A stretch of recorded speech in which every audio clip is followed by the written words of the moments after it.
are listening to a High Standard production.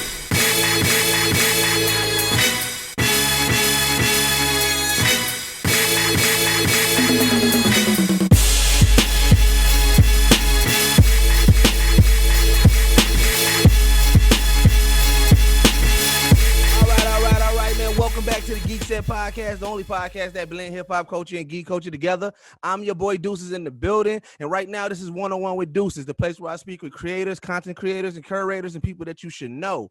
And right now, man, I am speaking with a legend in a couple of fields right now, man. I'm speaking with the OG, the homie, Rob Markman. How are you doing, my brother? What's good, Deuces, man? I'm chilling, man. Everything straight, you know? Yeah, how COVID treating you? Good. I mean, you know, I be in the crib mostly. Like, I ain't gonna lie. Like, I don't play at all. It's just, I don't know, being in New York, too, I just kind of seen it hit different in my immediate circle. So, you know, I'm just laying low, but it was definitely scary at first. It's still scary now, but I'm thankful. Like, I still been able to move through 2020 and be productive and be inspired and be creative. So I'm thankful for that because I know a lot of people don't got it like that. I know a lot of people was hit really hard. Yeah, no, definitely. You know what? It's like I said, talking with all the people that I've gotten the chance to talk to, the one thing that I realized and that we kind of unlocked is that as a creative, it's giving you that opportunity to do shit that you probably thought like, you know, you've been putting on the back burner, like, oh, you know, I want to write that script, or, you know, I'm gonna write that album, or I want to do this. Like, it's giving everybody that opportunity to sit down and like really like do some shit. So I for those are like the digital content space who got like the space at home or like their own studio space, like I said, it's really letting people like buckle down and work on their projects. Yeah, I mean, I hope so. You know what I'm saying? Like, it's definitely giving me that space and that room to do things in that regard. And then I know a lot of people kind of suffer from, or it just hits you mentally different. So a lot of people is just dejected. You know, some days it's hard though, like, you know, especially if you're in the crib and all you see is the same four walls every day to kind of get inspired. So I know it's people who suffer from that too. So I don't want to be disrespectful to them, but you know, if that's not your case, yeah, man, it's kind of no excuse. Like, you got time, like, go get it, go build it, man. Don't let no obstacle stand in front of your way. Like, that's how I'm on it.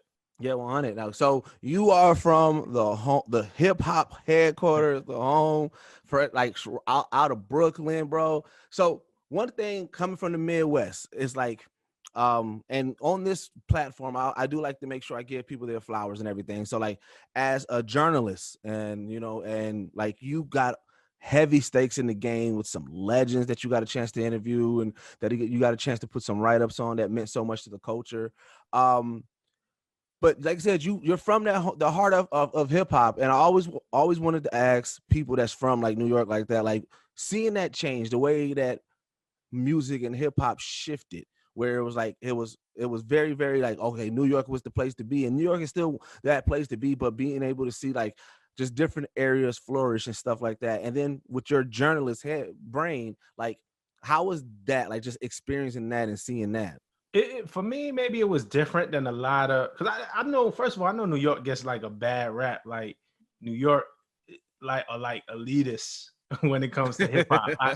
I think it's like the stigma, and that, you know, I think that kind of comes from a real place. I think that that has certainly been true at times and amongst a certain generation.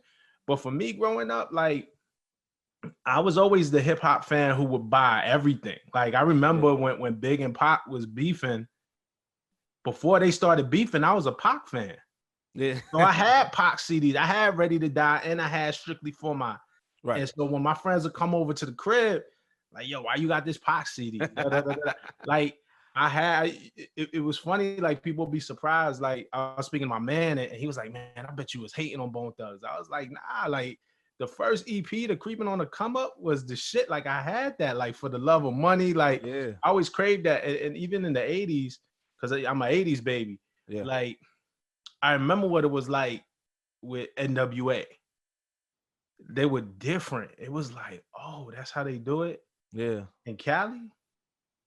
And obviously, I'm young. I'm not able to travel. I haven't been to Cali, but maybe through watching them on Yo MTV Raps or seeing their videos or seeing just how they dress, to talk, or how they slang, like, it allowed me to travel. I remember the first time I heard the Ghetto Boys, my mom playing tricks on me, and my friend gave me the tape. And I remember just sitting and just kept rewinding the tape. Like, it was so fascinating to me. And I thought it was dope already. I didn't know where they was from. And then you find out they from Houston because they accent or they twang was a little different. Yeah. And so for me, I was always that hip hop fan that I always had a mix of everything. I rep New York thoroughly, and I love my city, and I wave my city's flag. But I so when it started branching out, I was into it. Yeah.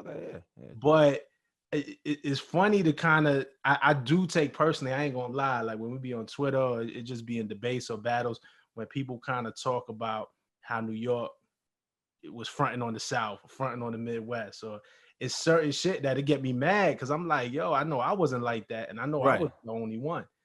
But it was dope to see it grow like that. That shit is ill to me. You know what's funny? So like, I never subscribed to that New York was hating on other coasts like that. Right. What I would always tell people when I have hip hop conversations, I was like, back in that time, you literally only had 2 states that had a sound, and then everything else was grouped together, right? So like New York, like you heard an artist, you knew he was from New York. Cali, you heard an artist, you knew he's from Cali. But then all Southern rappers kind of got grouped together. So like when you heard UGK, when you heard 8 Ball, MJG, No Limit, and all of that, even though like they rep their cities, it wasn't necessarily like, oh, that's a New Orleans sound, that's a Texas sound. It was just they Southern rappers, right? So it was like, it wasn't that. It was just like now more states have a sound. Now you can be like, you can pinpoint like, oh yeah, that's a Dallas artist, that's a Houston artist. Like you can pinpoint it now, but back in the day, it was really just either you from Cali, either you from New York, or you from the South. Like even the Midwest didn't necessarily have a sound, because when you listen to, if you listen to Do or Die, and then you listen to Bone Thugs and Harmony, then you listen to Tech Nine, it's like that's, and then you listen to Nelly, like it's like, oh, this is all the Midwest, but it's not a cohesive sound. So it's just like, I think that's what it was. It's like people got so used to saying, oh, that's New York, that's Cali. So then when everything started popping, then it was more so like, oh, okay, now we got our own place. What, New York didn't want to show us no love? And I'm like, nah, that's never been the case, man. I mean, a little bit. Like New York was definitely on some elitist. I just say it's not the whole thing. Yeah. But I think you're right. I know I never operated like that. It's funny you said Do or Die. Like I was just listening to Poe Pimp yesterday. Yeah. Like the first time, like that was such a moment. And obviously Chicago had its sound and had its thing. Yeah. Before that, Twister was popping before that. Yeah. But I remember that being a moment when they dropped Poe Pimp, and that song was just, if you was a hip hop fan, that was undeniable. Man. So and we always go back to like the Source Awards. I always say this. I know one kind of pain point is the Source Awards and Andre. Yes. I've got something to say. Outkast won the award for Best New Artist. I think they got booed, and Andre got up there, and the South got something to say. And I think he was right, but I think a lot of people hold that against New York as a whole, as a city.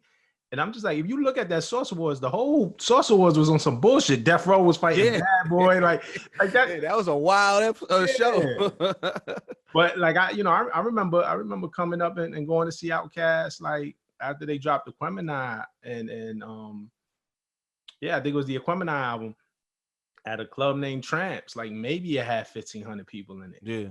And waiting all day just so you could be first in the front row to see Outkast. Yeah. So I don't know. I was just always different when it came to that. And like my fandom, but like I just kind of respected sounds from all over. It's funny now though, because it's like now it sounds like just everybody from Atlanta running this shit. Yeah, Atlanta running shit. It feel like we back to one sound again. Right. You know what I'm saying? Shout out to Atlanta. But I think also with New York, y'all kind of linked to that because y'all used to always have that, the saying, if you can make it in New York, you can make it anywhere.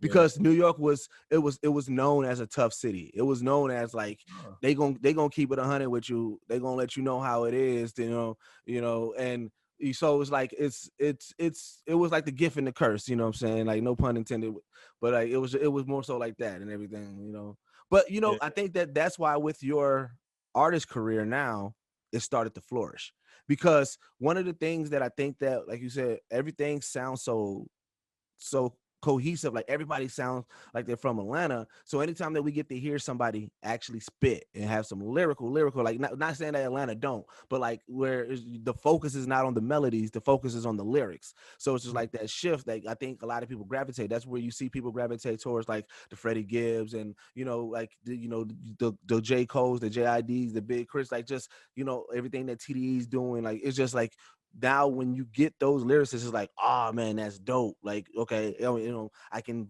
rock out with that, and I didn't want to get into, like I said, with your artistry, because you were, known as a journalist, had heavy stakes in the game as a journalist, but you've been said, like, you've been writing, you've always wrote. What was the reason why you didn't? Why, like, I guess, how did journalism take over the rap dreams? Money. Money. I mean, the journal.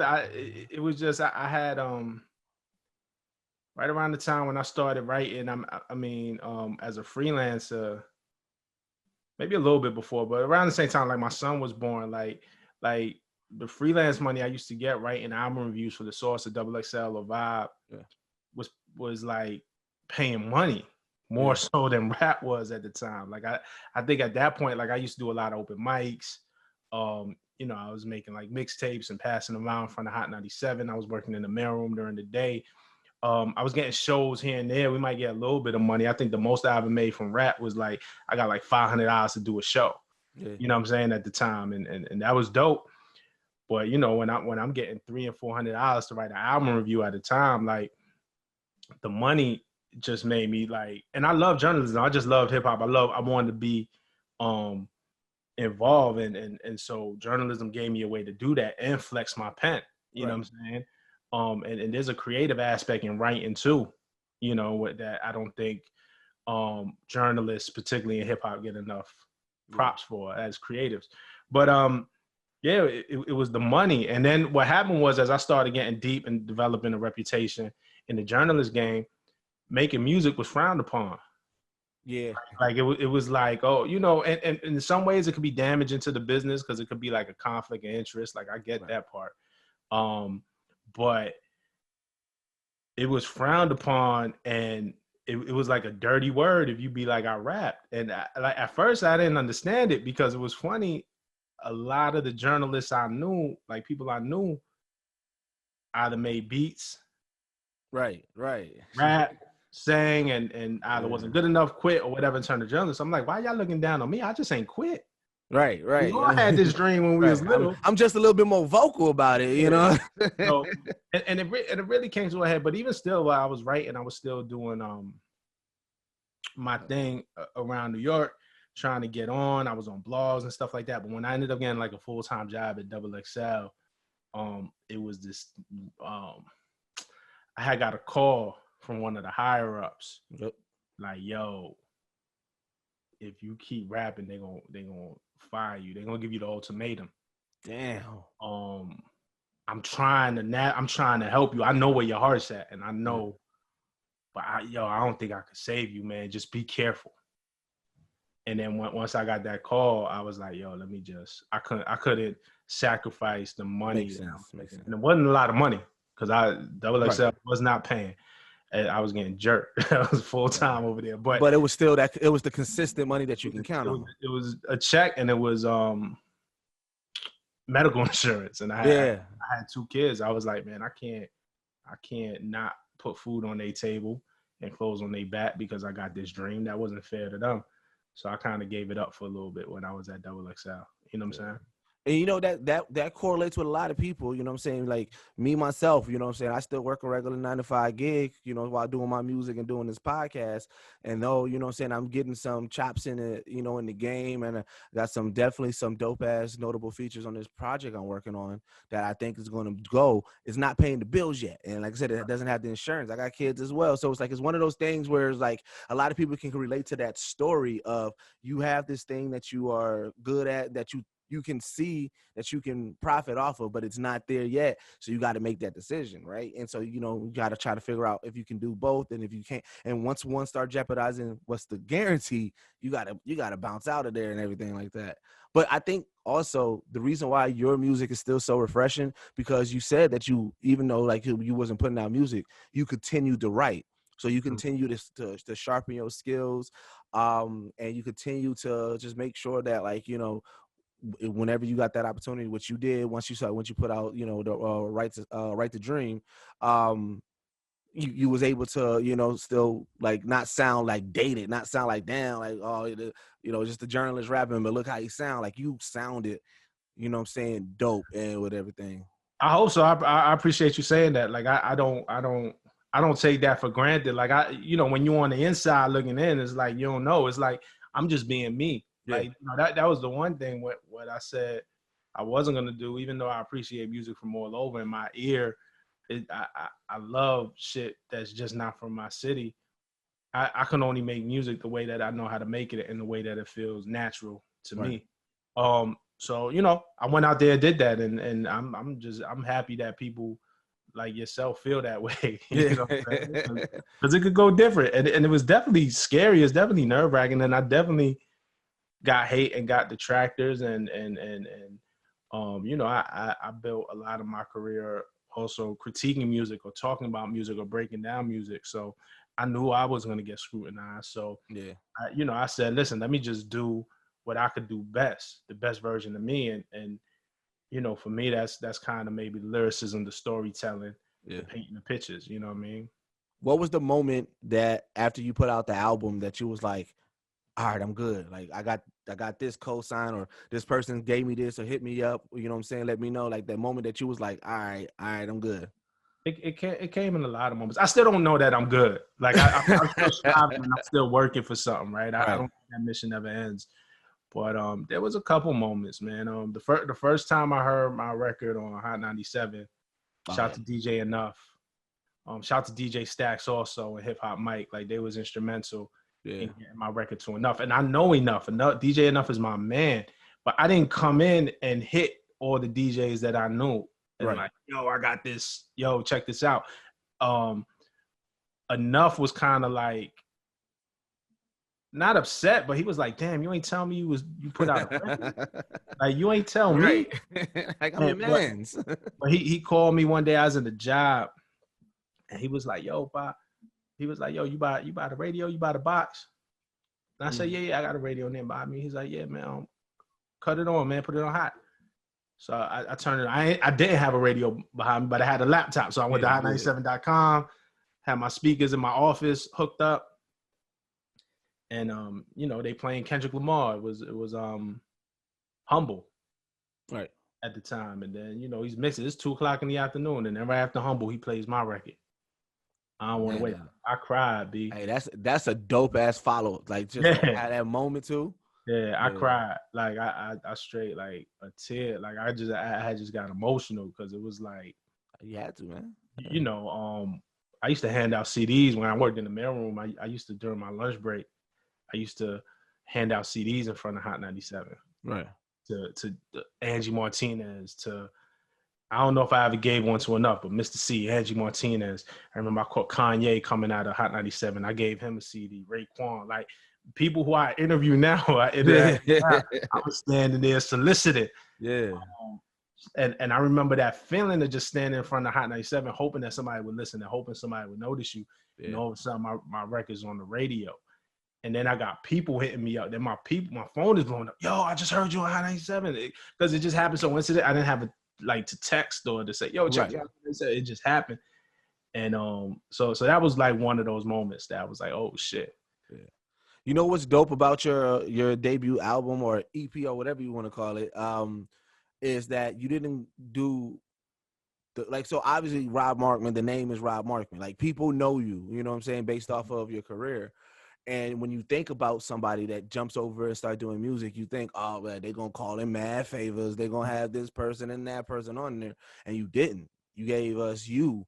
And I think that also is why the music, that's why people were able to like relate to the music. Because I know when I first heard that you was putting out the album, I'm like, all right, I'm going to check it out because I respected your hip hop knowledge. So I'm like, all right, so obviously it's going to be hip hop as fuck. Like I already knew like where it's gonna be.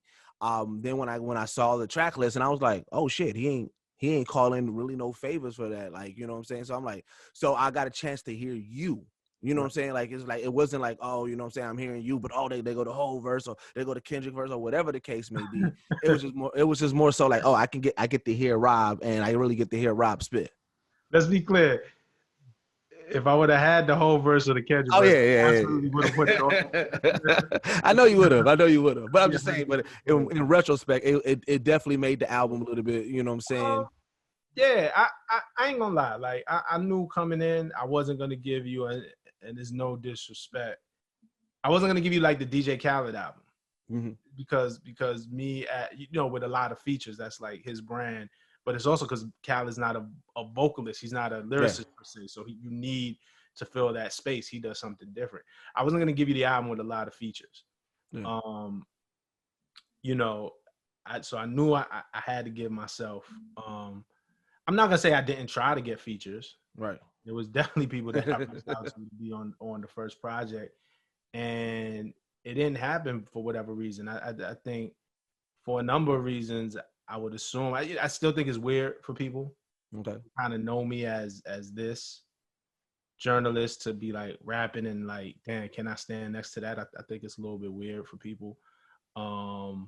Also, rappers just operate on a different timeline. Like, also, like you might be waiting on the feature for months, and you hear all types of rappers talking about that. Man, I had to turn my album in, and I'm waiting on this feature, and he gave it to me in the last minute. I'm impatient. I'm the type of guy that's like, if I need something, I need it, and if you don't give it to me, then I'll just do it myself, and it has everything to do with me, because it's like, I can't let anybody else be the reason that I don't get my shit off.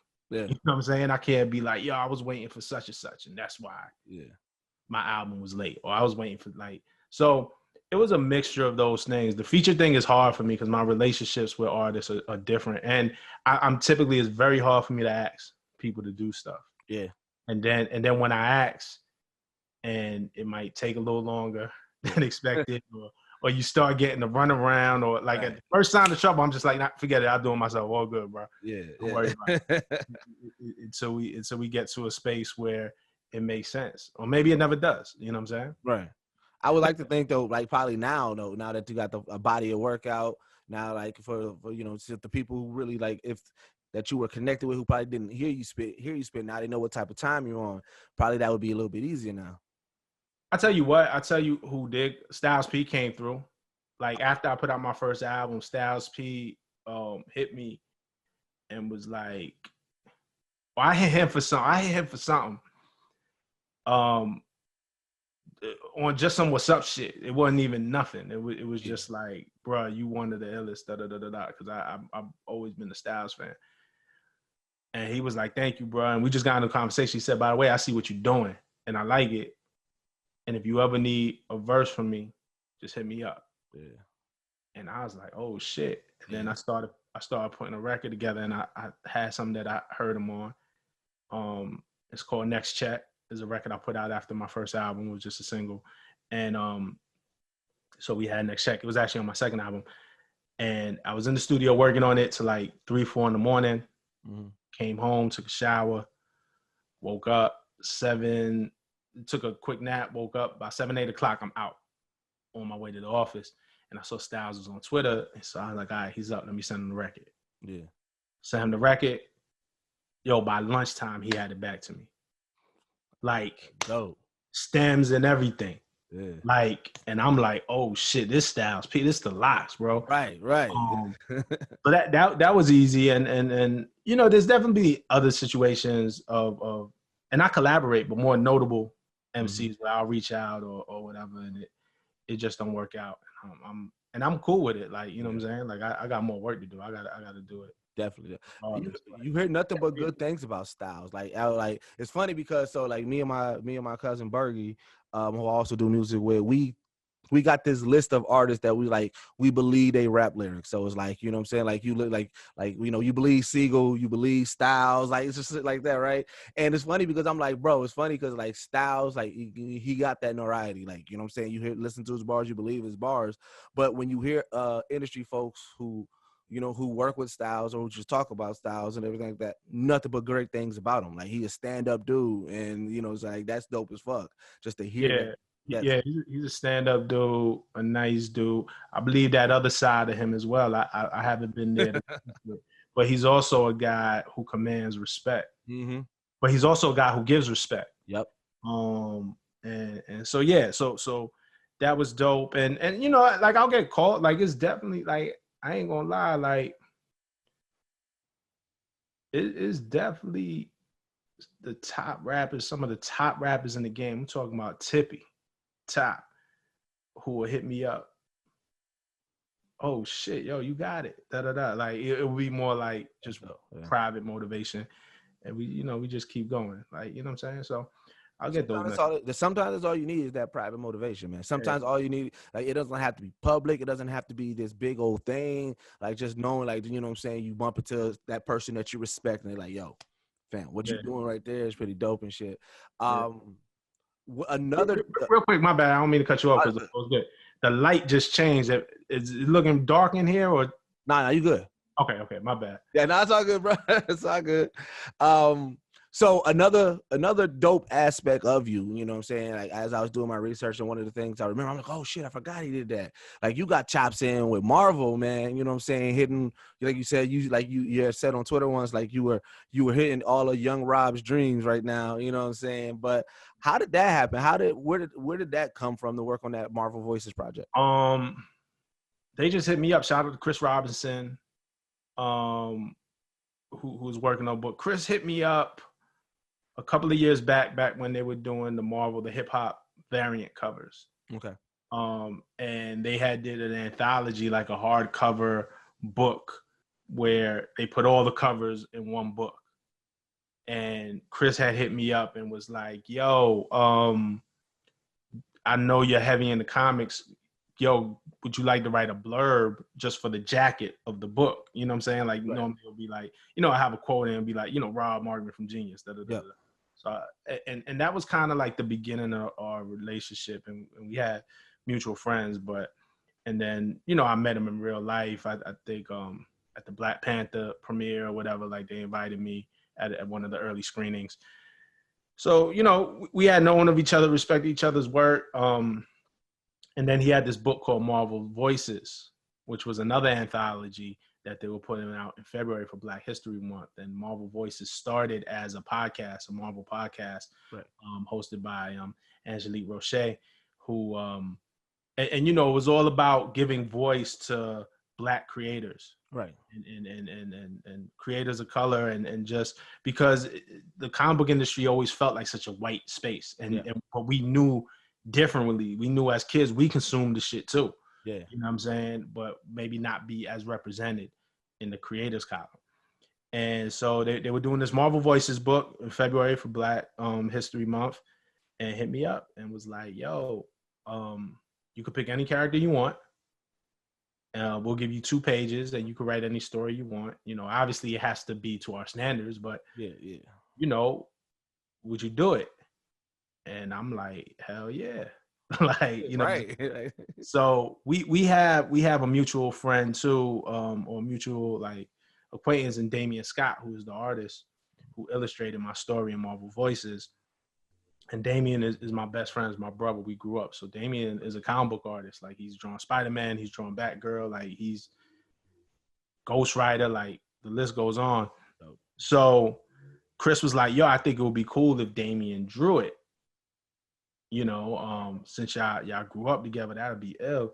And I was like, all right, cool. I said, I can't speak to his schedule. He kind of busy. I said, yo, if Damian can't draw it, do I lose the opportunity? And he said, no, absolutely not. We'll find you another artist. You.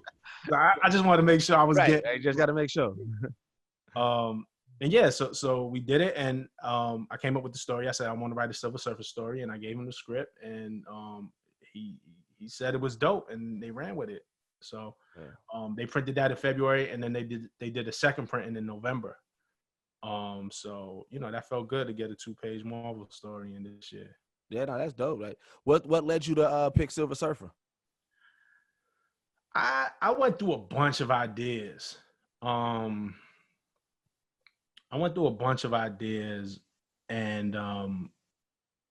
first I was going to do Bishop.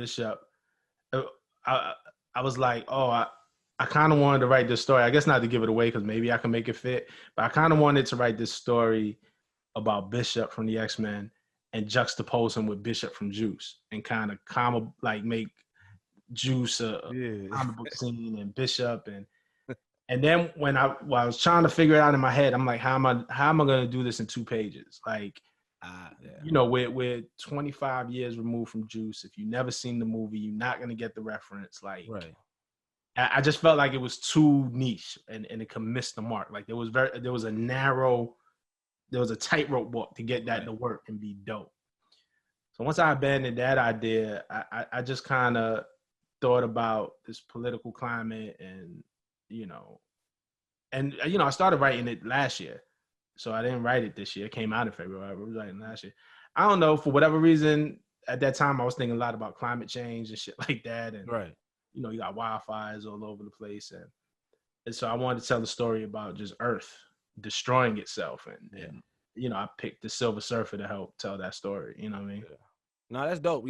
Silver Surfer, low key, one of my favorite characters, and that's why I was like, man, I was pissed at how Fox is doing them over there with Fantastic Four and Silver Surfer, where I was like, I like the design, I didn't like just the story and everything. And then when I found out that it was like Silver Surfer is also Stan Lee's favorite character out of the Marvel, I was like, all right, so my theory is this, is that in honor to Stan Lee, somebody's going to do the movie right. They're going to have to, because it never was really brought to the big screen the proper way. So I feel like somebody at some point is going to take that, do it as a homage to Stan Lee, and you know what I'm saying, and just really, because I would love to see Silver Surfer. His story was just so dope to me. I hope so, and I was always like a big Silver Surfer fan, and part of it was like because of the Infinity War and Endgame, and we were getting those big movies, which I was super excited for. If you read the comics, the Surfer was a huge part of that story, and he didn't appear in the movies because of politics and movie rights between the different, and it just felt like, damn, I don't know. I just wanted to see Silver Surfer get his due. And then when we got the idea that Damian, he was like, yo, I never drew Silver Surfer before. I always wanted to draw him. So he just helped take the script to the next level because he was really excited about doing it. So yeah, it was dope. I'm glad I got that chance, and I'm looking forward for more comic book work. I can't talk too much about it, but I just signed a deal to do a graphic novel. Oh shit, that's gonna be 2021. Independent. It's not through Marvel. It's through an independent company. Hey, I want to talk to you today about GeeksetPodcast.com, the only place that blends hip-hop culture and geek culture together in one place, and the only place to get your official Geekset swag. Go to our shop and view our wide selection that we offer, from the No Dubs collection, Big Bit Tees, Talking That Geek-ish, and more. Today, use code Deuces during checkout to get 10% off your next purchase. Then, take a picture and post it on Instagram using the hashtag Geekset for a chance to be featured on our page and a chance to win extra deals in the future. So don't hesitate. Drop by the website today. Listen to our latest episode, watch our latest videos, read our latest reviews, and shop with your favorite geeks. GeeksetPodcast.com.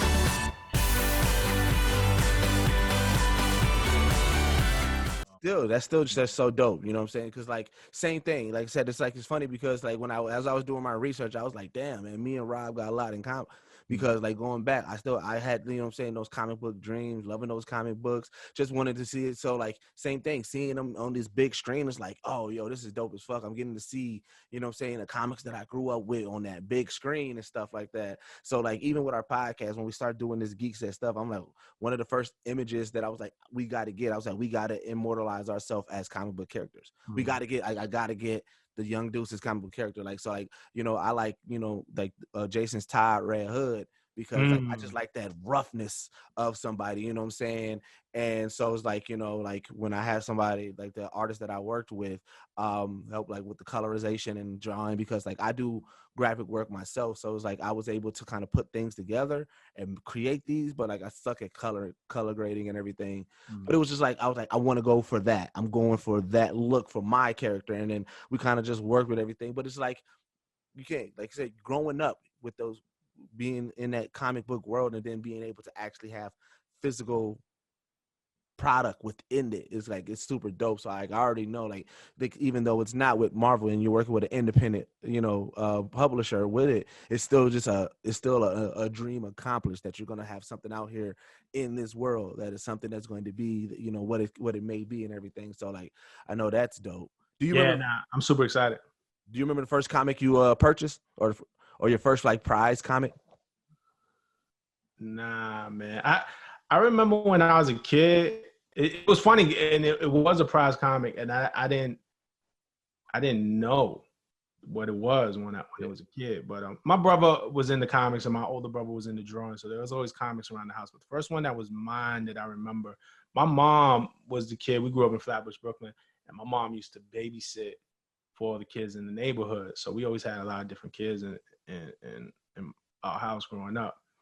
And one of the little girls that she used to babysit, her mom worked for DC, but like in the accounting. She wasn't even on the creative side. She was just like maybe in the finance department. So she would always come and just bring us a manila envelope full of comics or whatever. And I remember she brought The Killing Joke. You know what I'm saying? Oh, shit. Name is Batman. Yeah. And so I remember that, and it was so dope. And then when I actually got older and got into collecting comics and knew what that comic represent, knew how much it was worth later and shit like that, I'm like, yo, I had that as a kid. That's crazy. So that's the first one I remember. But I was into it early. Yeah, it's funny because it's kind of similar. I remember like my pops was in the military, so we would like travel all around the world. Just he was be stationed at different bases. And I remember my uncle was here, and then I remember we came here to visit, and my uncle came and he gave me this stack of comics, and I just remember like. This is where I was just getting into comics, but like I was all about the mainstream joints. So he was giving me like the Scarlet Spider joints and like, you know what I'm saying? Like he had some, I wasn't big on Punisher. So he was giving me some Punisher joints and everything like that. And I just remember like not even respecting those comics. Right. And then, you know what I'm saying? So when we was living in Germany at the time, so we had came to visit, I went back to Germany. I just remember just like leaving them, you know what I'm saying? Not even thinking about it. And then as I got older, I'm sitting there, I'm like, damn, like, bro, I had that Scarlet, I had that Scarlet Spider, I had that Punisher one. I'm like, I had all of these, and I just didn't respect it at that time. I'm like, dog, that's crazy. You start thinking about the shit you missed and everything. Yeah, nah, for sure, like definitely, man. And then I started getting into collecting around the time. It was like with Todd McFarlane, Spider-Man, when he jumped on the Amazing Spider-Man. That was crazy. Just the art was crazy. Like all of those guys that started Image when they were at Marvel, and Jim Lee's run on X-Men, like all kind of came at the same time. And then eventually like Rob Liefeld on New Mutants and shit like that. Like, so I was like a heavy X-Men and Spider-Man guy. And then, so I was collecting then. And then when I was about 13 years old, I got my first job at a comic book store.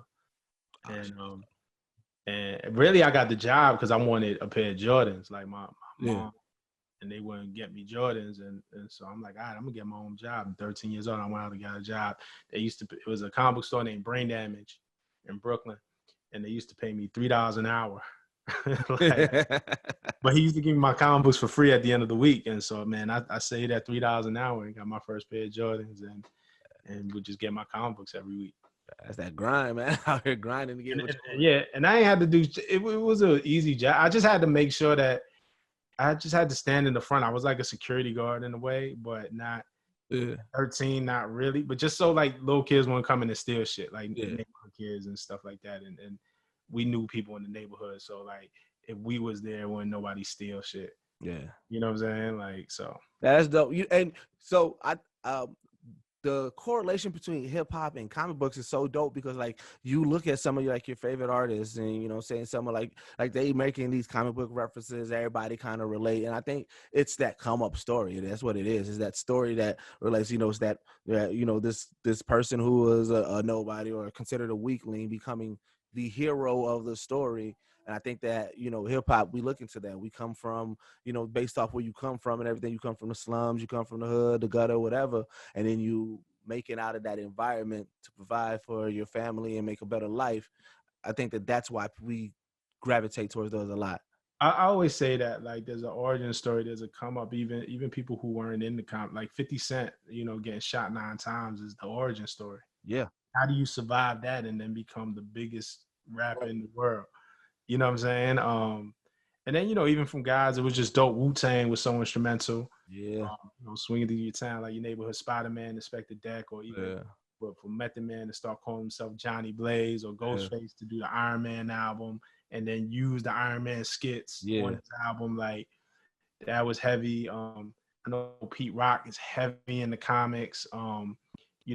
Justice League, the producers, like that's not a coincidence. Like, Just Blaze is a heavy sci-fi dude. Like, I remember going to Just Blaze studio and him having like Star Wars toys and flux capacitor from fucking Future and all of that shit.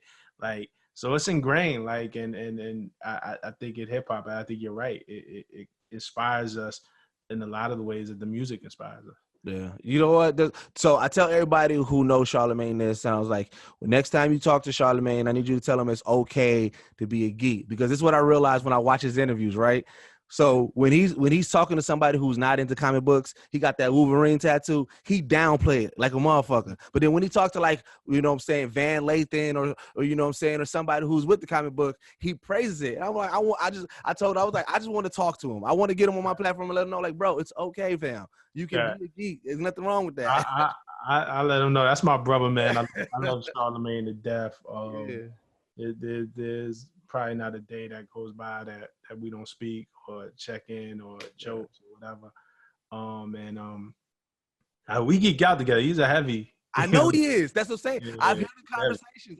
When he has somebody as a geek on, he goes in deep. He talks about it. But when it's somebody who don't know, he be like, I got this dumbass Wolverine. I'm like, bro, come on, bro. Like, embrace it. You can be. I never noticed that he does that. I got to tune in now and look for those cues. But funny enough, in that Marvel Voices book that I told you I wrote in February, Charlamagne has a story in there as well. Yeah. He has a story in Blue Marvel, man. So, that was crazy that we were both working on that at the same time and independent of each other. You know what I'm saying? It had nothing to do with one another, but it was a cool moment. Yeah. So, like you said, you're more Marvel DC, right? Because of like X-Men, Spider-Man, and everything. For the most part, I'm mostly a Marvel head. Growing up, I was in the Valiant. Had a dope run in the 90s, like Exo Manowar, Bloodshot. I didn't see the Vin Diesel movie, but Bloodshot. Damn, the sun just came all. It keep on going on and off. It's good, bro. It's good. Bloodshot was one of my favorites. Archer and Armstrong, Harbinger, all the indie joints like that. I was definitely into. But it was mostly, for the most part, Marvel. Yeah. You know what? One of the topics that we brought up on our podcast that I always think is a dope, like, deep dive to look into. So, like I said, we try to kind of, like I said, we blend those type of cultures together, that hip hop and geek. And so we did a whole segment about like what would, like, what would be on, Tony Stark's playlist.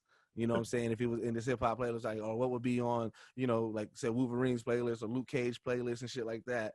And it's funny because we also like go into anime and everything to talk about like Dragon Ball Z and stuff like that. So it's like, and one of the ones that like really, really took off. I don't know. Do you fuck with anime at all? Not really. I ain't gonna lie. I'm not heavy anime. There's this character that's in Dragon Ball Z by the name of Piccolo. He's kind of like the resident black person. Like, even though he's not, he's an alien, but like his mannerisms is black as fuck. And so like we just like we kind of put like all old school boom bap hip hop on him and everything. And so it's like, like you think about it, like said Silver Surfer on that surfboard, what you think he gonna listen to? He definitely listening to Lupe Fiasco. He Pharrell, like Nerd. Yeah. Probably Kid Cudi. Right. Yeah. Yeah. You know what? Can we stop down for 1 second? Yeah. Let me just change the exposure on this shit. This shit. It was good at first, then all of a sudden it just. Yeah, shit washed me out. It beamed. Hold on.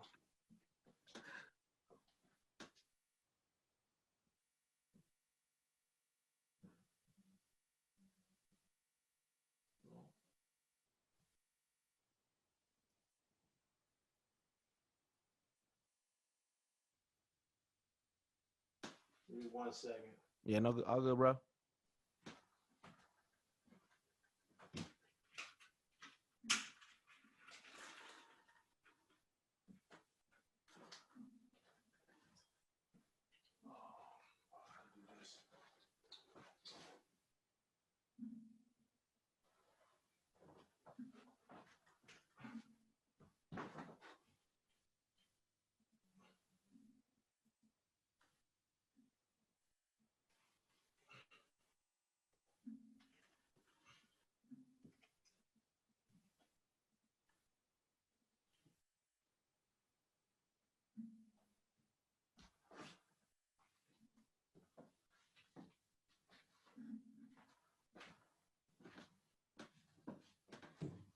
My bad. All good, man.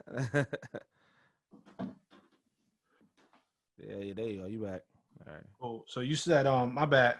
So I'll just go. I react. Okay. All right. So like I said, the question was Silver Surfer on that surfboard. What you think is gonna be on this playlist? What is he gonna be listening to? He's definitely listening to Man on the Moon. He's listening to Kid Cudi. Yeah. Probably Intergalactic.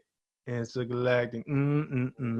all that kid. He's humming. Yeah. He hums. I feel like too, no matter what planet you from, like Kid Cudi humming. Yeah. Is like a multi-universal language. Universal language that everybody can gravitate towards and everything. Yeah, so he's definitely listening to Man on the Moon. Yeah, I think that's also something that should be explored a little bit more in comic books, because I think when you think about just like their regular everyday, and that's why while Miles Morales has been like really dope, you know what I'm saying? It's because Miles Morales, even though like you say, even though he's Spider-Man, you know what I'm saying, he's still a kid from New York, you know what I'm saying? So like you get those moments, you see the kicks, you know what I'm saying? Like I think this is the first time in comic book history that somebody's kicks was a thing, because like in the new game, like they changed it from the Jordans to the Adidas. Right. You know what I'm saying? So like that was a big thing, like, you know what I'm saying? But it was like nobody's ever talked about Tony Stark shoes or Batman shoes. It was like this was that moment, you know what I'm saying? And then like even with just him, like just his everyday in Brooklyn and the interaction that he have is like this is one of the most grounded characters in a real life scenario that we can like, oh man, like I wonder what Miles is doing. Like you can understand it, you can see it, and it's reflecting on us, you know. I think that's super dope about it. Yeah, nah, for sure. They definitely look, man. If I don't see Miles on some Brooklyn drill shit soon, though. I'm about to call Floor, man. He definitely, if Miles is in real life, he is definitely listening to Pop Smoke right now. Oh, definitely. Yeah, he definitely swinging through and listening to that Pop Smoke, man. Like for real. You know, another dope moment where I was like, oh man, like so prior to this moment, like I would just like see your name, know you for Genius, know you for all that. But then when you was on the Taylor Authorized album or mixtape or whatever you want to call it, that was really dope, because it was like one of like the cohesiveness of the album and then just how like those interview clips and everything went through. That was a really dope moment for that project, and a dope moment in general, because that was around the time when I was just getting into Wiz. So it was like, oh shit. And then like hearing those interviews and just kind of how those went together. How did that come about? That was all Wiz idea. And Will, shout out to Will. I think Wiz had the idea. Maybe it was Will. Will told me it was Wiz's idea. Basically, they called me though and said, yo, they wanted me. Before that, and I was a big Wiz Khalifa fan already. So if you listen to Cushion Orange Juice, if you listen to Flight School, he had this character that he would play called Easy Wider. Mm-hmm. Where, he talk with this deep voice. I think a lot of that was inspired by like Snoop and the W Ball skits and shit like that. And he was like, man, well, you remember those skits that we did on the past mixtapes? We wanted to take that off for Taylor Authorized, and we wanted to be an interview between you and Wiz. And at first I was like, hell no. I was like, that's corny. I was like, we want to hear it started to become a signature on Wiz's mixtape. And I'm like, I don't even want to hear that. I was like, I don't want to be in a position where people are going to be like, where the Taylors are going to be like, man, what the fuck is this, man? Bring back Easy Wider, man. I'm like, you crazy? Like, we love those. That's how much we just love the Easy Wider skits. So I was hesitant at first. Nah, trust me. Like, Wiz. I said, yo, let me think about it. And I put them all. I just wasn't really kind of into it. I just didn't think it was a dope idea. And, you know, that maybe had to me more being self-conscious about me. Call back again. Yo, come on, did you think about it? Let's do it. And so finally I did it. You know what I'm saying? Those was the homies. Like, and I went in the studio and did it. I never got so high in my life. I bet.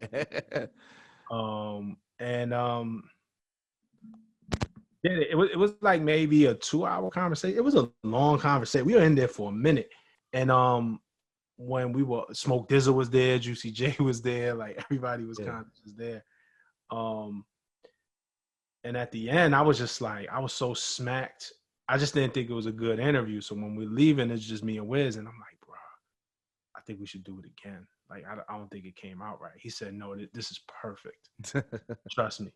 And so I left still feeling unsure about it. And when that shit dropped, that shit was dope. Like, he put it together. So him and E-Dan, shout out to E-Dan who cut up the skits, you know, E-Dan over at ID Lab and kind of intertwined and spliced it and made everything blend. E-Dan called me the night before it dropped. He said, yo, your whole shit about to change. This shit is ill. Yeah. I'm like, word. And then they dropped it the next day and you know, my phone just blew up. It was crazy. But he was right. I always give all the credit to Wiz because he had the vision. That's dope. He saw that shit through. And even when I was unsure of it and really, really hesitant, I did trust him because Wiz was super dope. And he was so clear on his vision. So, you know, I'm glad I trusted him and we did it. It was dope. That's dope. So have you had the moment yet to kind of like sit back and look at everything that you accomplished and just be like, wow, like, you know what I'm saying? I'm living like a really, like I'm accomplishing so much because you have some really, really pivotal and like stamped moments in this history of hip hop that like it's important. Like you are important to the culture. Have you had that moment to step back yet? Thank you. I don't think so. I think, you know, I definitely reflect on things and I'm grateful and I'm not like unaware of what I've done and how I've contributed. You know, but sometimes I just never know what it means. Like, what does it mean in the grand scheme of things? And I think the people decide that ultimately. Yeah. Like, it's not even up to me. I'm proud, but there's still more that I want to do. All I ever wanted to do was be in this music game and help uplift it and help it grow. And impact it like in a positive way. Yeah. And there's ways that I feel like I've done that, but you know what it all means in the grand scheme of things is kind of like up to the people. I don't stop too much to think about it because I got so much going on. I'm just trying to move forward. Yeah. Well, I'm here to let you know, man, you definitely did that, man. You definitely impacted it in a very positive way. And you know what I'm saying? It's like it's a chapter in hip hop. When you talk about hip hop journalists in general, you are definitely up there to be mentioned in there because of what you contributed, and then just in general, just being a part of. And I think the reason why your interviews hit hard is the best interviews I believe come from people who understand like the subject matter and who live in it, right? So because that you are an artist and because you still wrote, when you were interviewing artists, you were asking questions that was different from that promo run because you see it from a different perspective. And I think that that's why artists relate to it because they're like, yo, he gets it. You know what I'm saying? Rob gets it when I'm talking about, you know, trying to come up with the first line of this album or this song, or, you know, how hard it is. Like, you get stuck on it. You write a full 14 and you can't get those last 2 bars because you wanted to hit a certain way. Like, it's just like, it's certain things that you see that other people won't see. And I think that that's why your interviews hit so hard. Yeah, man. Thank you for saying that. I remember Daytwan Thomas, who is over at Vibe and heads Vibe magazine. He used to be the editor-in-chief of XXL. He had told me that when he found out that I was making music, he was already very encouraging about my interviews. And he had told me that. He was like, yo, that's why your interviews are different. He was like, you know, like I may not have the success of the artists that I interview musically, but yeah, I do understand the creative process. I do understand what it is to take that argument that you have with your girl and then go to the studio and write about it, or you know, having your mom be sick you know what I'm saying, like possibly terminal illness, and getting those emotions out in the studio, or the feeling of a triumph, and trying to relay that to the listener. So I don't overlook it, you know what I'm saying? But it just kind of comes naturally. And honestly, that was the stuff that was always the most interesting to me, was the creative process and the intent behind the music. The trophies are cool, the shiny shit is cool, but it's like, man, how'd you make that? How'd you come up with that? Like, you ever hear a record and you just want to be a fly on the wall and be like, I remember interviewing Lil' Kim. She has a song with Big, another that's on Life After Death, which is my favorite rap album of all time. And they're fighting on the record, like they're arguing with each other. You know what I'm saying? And when you said you would die for me, well, that shit was just lies to me. And motherfucker shit never said bye to me. Now you cry for me like Jodeci, like they going at it. Yeah. And she told him, when I sucked your dick, it was like smoking a roach. Like, or like it's this. Yeah. Like just like a diss record. Yeah. Interviewing Kim, like, yo, what was the vibe in the studio? She was like, no, we was really fighting. Like we was really mad at each other, and it was just channeling itself out through these lyrics. So like growing up, I always want to be a fly on the wall to figure out, like, yo, how they came up with that. Like, because if you tell me when I suck your dick, it was like smoking a roach, right? I might not be able to like what? Like, change that shit. Right? Like I'm not putting this on the album. Like what you talking about? And that's just like one example. Yeah, comes over the top of my head, but shit like that. So those moments where you want to be a fly on the wall, seeing how your favorite songs came together, like those are the questions that I like to ask. No, yeah, like you know what? So, was you in the Jay-Z appreciation room last night? Yeah, absolutely. Yeah. That was shout out to Meezy, man. Man, shout out to Meezy for sure. And like that right there, hearing those stories, all of those stories, I'm like, shit, I would have loved to have been the fly in the room on them stories, because like you said, you hear those moments, man. Like just like when they was talking about Hov creating Song Cry remix with Mike and everything, it's just like, wait, what? Like, dog, like you just think about those moments, you know what I'm saying? Or just like, I think I forgot who was talking when they talk about like where Hov hopped up on the High remix and everything. I'm just like, right. Bam, like just to be a part of that era, like because like that's my golden era. That like I was a big rock fan. Like I went from like the two most fandom crews I was big No Limit fan.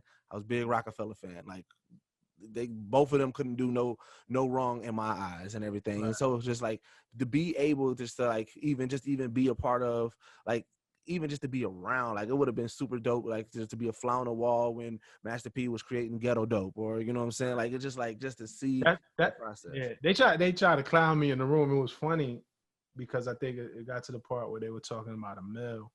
Okay. And what happened on Mill, and people wanted to know why her run on the Rock was so short, and just Blaze explained it. I think Hop explained it, but I jumped in and I just saluted them because I worked with the Mill. We worked in the same place. It was a company. It was a call center. A company called Delia's. It was like a female clothing company. A lot of rappers worked there, but I seen the Mill, and Emil was like a supervisor. I was lower, but I seen Emil go what felt like in 6 months. Maybe the timing could be wrong, but it just felt like she went from there, like, oh, that was our supervisor. That's Emil. Oh shit, yeah, to her being on MTV with Hov. Yeah, like, can I get her? And that shit to me was one of the first times that I'm like, oh, this is not impossible. Yeah. Like yo, we could really get in this game, because it was somebody who I would see. Right, that's it. It hit different when you see that. Yeah. Right. So for that was, it was inspiring to me. So somebody, it might have been Hop, I don't know who. Somebody jumped in. They said, so what you're saying is you were inspired by Emil. And then I'm like, oh, fuck yeah. But in a real way, like that meant so much to us. Just what Rockefeller meant, especially coming from Brooklyn, to be able to be like, oh, well, I seen this transition. I get inspired. I think it's two type of ways. I think people either get hate from it, like people just start becoming haters. Yeah. Or people get inspired. I get inspired by watching other people win. Yeah, same. You know what I'm saying? I think the people who get inspired by seeing other people win, you have a different thought process when you are on your path, because that humbleness, because you like, oh shit, yo, you know what I'm saying? Like you said, with a mill, you like, yo, I saw my supervisor legit, like she was clocking 9 to 5 coming in telling me what to do, and now she's on here with the biggest artists in the world rocking out. You know what I'm saying?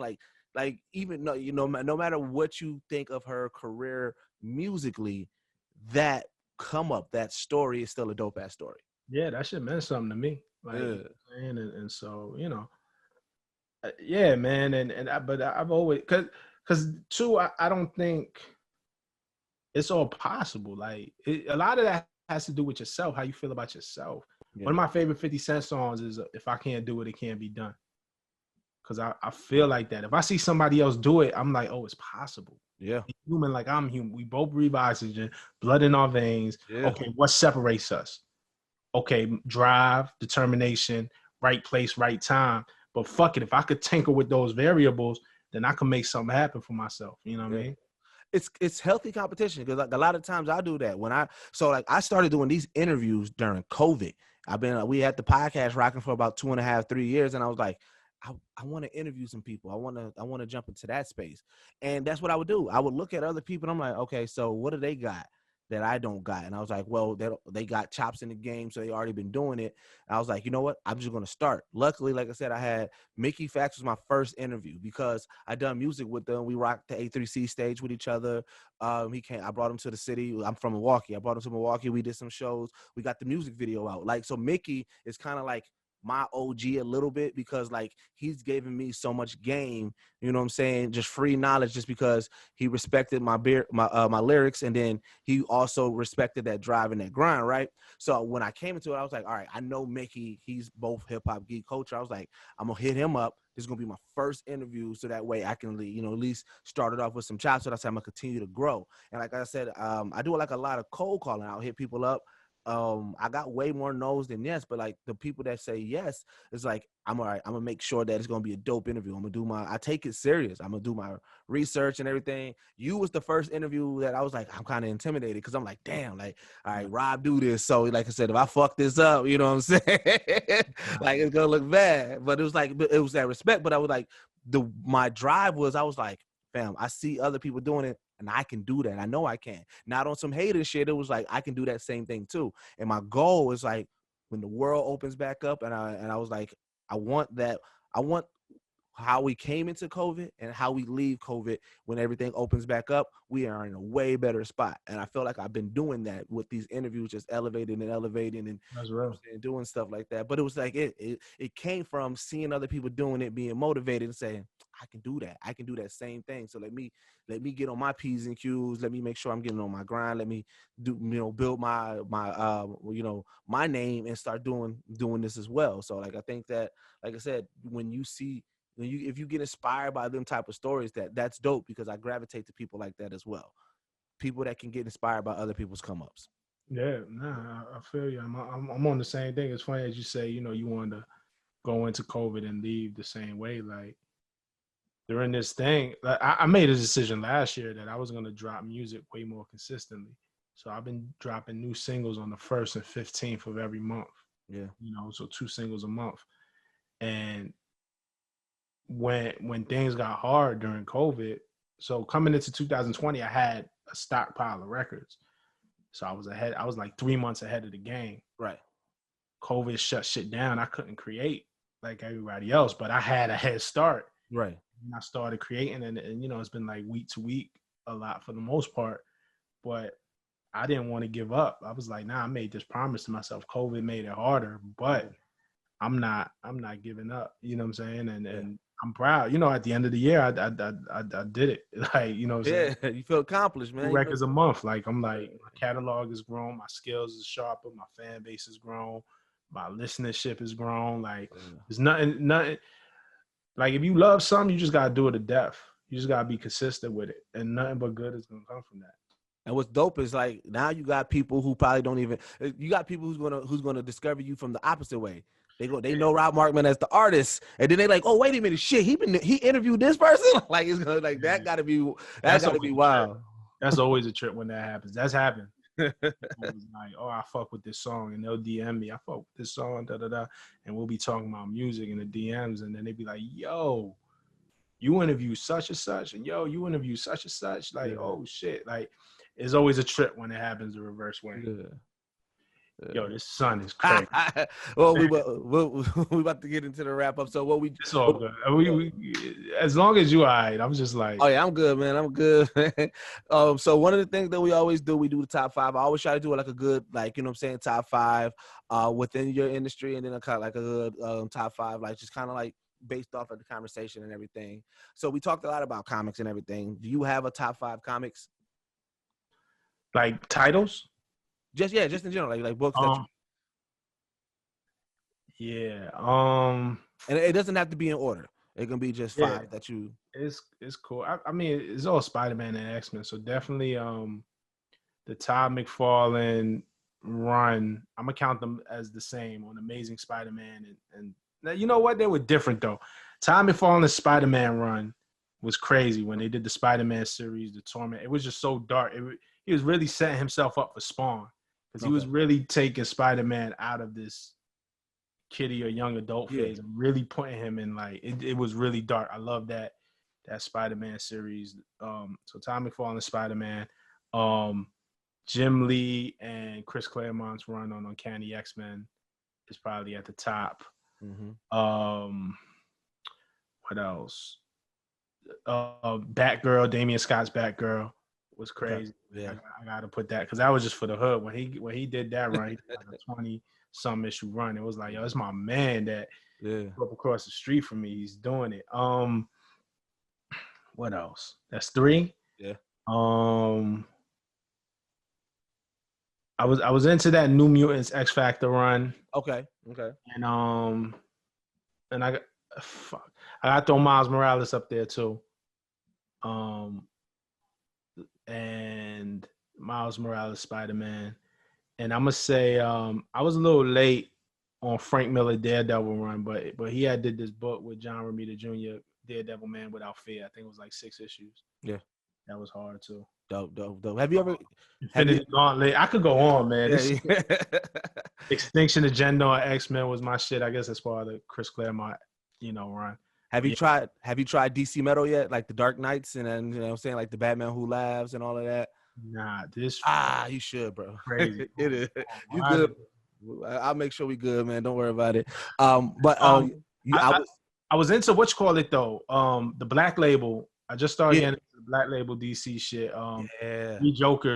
3 Joker. Oh, I just wrapped that up. I'm on the fence about that a little bit. I enjoyed it. Yeah. No, I enjoyed it. I think I went into it because like during the Apocalypse War. So Batman sit on the Mobius chair, and then like the first thing he asks the chair is, what's the true identity of Joker? And then the chair responds to him and tells him which one, right? So like we get this idea of these 3 Jokers, and so when the first issue of the 3 Jokers, I'm like, okay, this is going to answer that story, but so I'm thinking that it's going to be canon and answer the story of like why, but they kind of changed so much that I was like, I guess I thought it was going to go a different route and it didn't. So like, as a story, it was a dope ass story. It didn't answer what I thought it was going to answer. So that's why I was like, I'm kind of on the fence about it. I knew they weren't going to do that. I kind of felt like, I mean, they're never going to give us that answer. Like I've kind of just given up on that. So it comes from maybe I lowered my expectations. And I'm gonna be honest, I hadn't read Batman in a while. Like that was that, and the Joker War was like my reintroduction into Batman. Like I just started picking it up again. So my expectations were a lot lower. And I really like the new Thor series, the first couple issues of the first series where Galactus made him the Herald. I thought that was cool. That's probably been my favorite shit this year.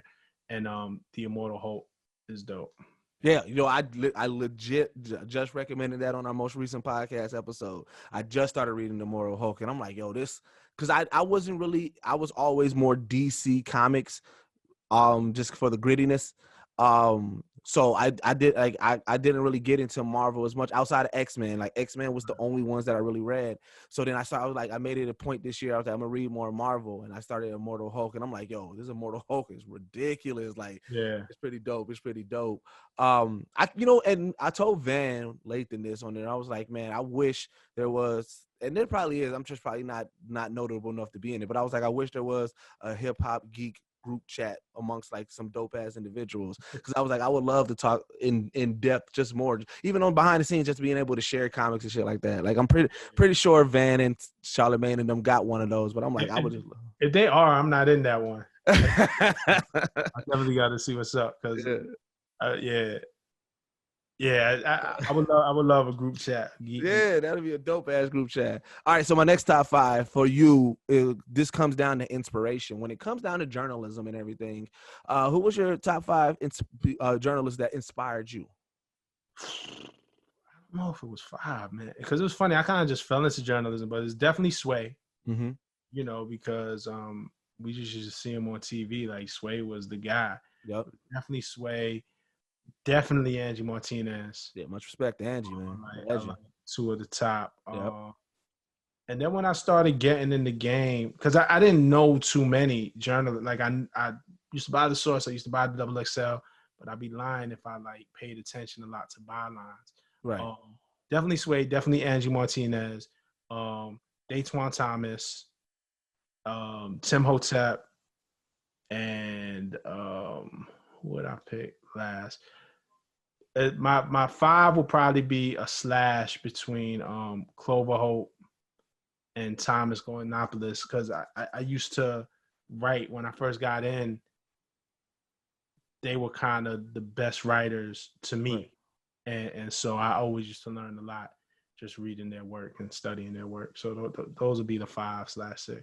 All right, dope. All right, so last question. We always do like a recommendation, something that you can recommend for our listeners to either read, watch, listen to, something of that nature. What would you like to recommend to our listeners? That's an interesting question. What would I recommend? Fuck it. If you aren't up on that the new Thor series, I think it's the first 6 issues. Yeah. It's just dope. Thor becomes the herald of Galactus, and I don't know, it was pretty interesting, man. They kept me. They reprinted it like each issue like 6 times or something. Like they couldn't keep them on the shelves. It was hard to get. But it was a really good story, that little 6-issue run. So Thor. All right, dope. So what you working on, man? What you got coming?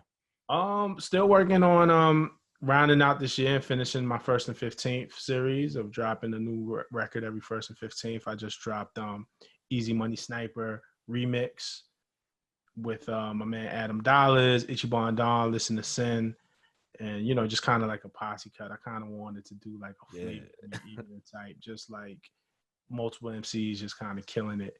Yeah. And I'm finishing up this album. Yeah. You got a title for it, or are you? I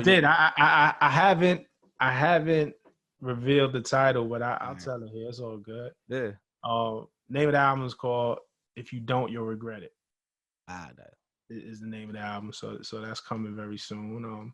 Starting work on this new graphic novel, and Genius keeps me pretty busy this year. I became VP of content strategy. Congrats, man. Thank you. So there's a lot going on at Genius as well. So I'm just trying to balance it all. Dope. Where can my people find you, man? I'm pretty much on Twitter, Instagram, Clubhouse. We'll see how long that lasts. Everything is my name, Rob Markman, at Rob Markman. Definitely on Spotify. If you don't find me anywhere, go find me on Spotify, Apple, or Tidal. Rob Markman. That's what it means the most to me these days. But that and if you pick up Marvel Voices, #1, you'll find me in there too. Dope. All right, man. Well, this has been 1-on-1 with Deuces, man. I am Deuces. This has been the amazing, dope Rob Markman, and we are out. Peace. You like that video? Man, thank you for watching. We truly appreciate it. We got so many more videos on our page, so make sure you check them out over here. Hit that subscribe button and tap that notification bell so that way you can always be notified anytime we release a new video. You already know how Geekset get down. We got so much coming for y'all, man. Check it out. Stay in tune.